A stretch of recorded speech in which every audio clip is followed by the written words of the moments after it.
Kasako Media, tunaangazia maisha, tunaandika kesho.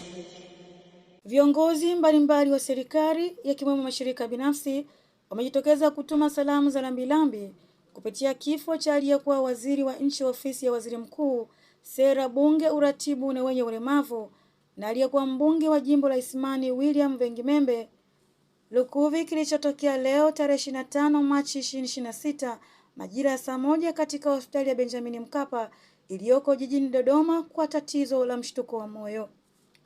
Akizungumzia msiba huo, spika wa bunge Mheshimiwa Musa Azani Zungu ametangaza kuahirishwa kwa shughuli zote za bunge kwa mujibu wa kanuni ya 176 ya kanuni za huduma za bunge toleo la Agosti 2025.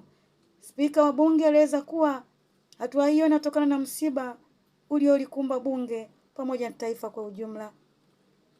Baraza la mawaziri na viongozi akiwemo Rais wa Jamhuri ya Muungano wa Tanzania Rais Samia Suluhu Hassan amesimamia jukwaa la rambirambi akitoa pole kwa familia ya marehemu na wananchi wa jimbo la Isimani. Kwa upande wake, Rais wa Zanzibar Daktari Hussein Mwinyi naye ameungana katika kutoa pole kwa taifa. Kwa upande wake, Waziri wa Afya Mheshimiwa Mohamed Mchengerwa amesema anaunga mkono ombi la Rais Samia kuwataka Watanzania kuwa na subira.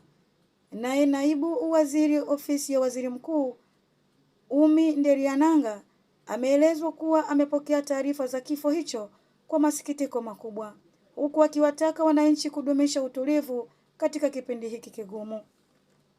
Mashirika mbalimbali ya sekta binafsi na sekta serikali wamejitokeza kutoa tamko na kusikitishwa kufariki kwa kiongozi huyo, huku akieleza kuwa wanaungana na Watanzania wote katika kuomboleza msiba huu.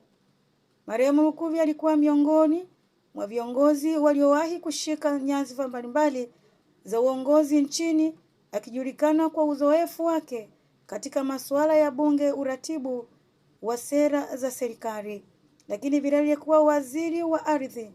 Taifa linaendelea kusubiri taarifa za mazishi na taratibu ya ibada za kumwaga. Na hii ni Kasako Update na Adela Thomas.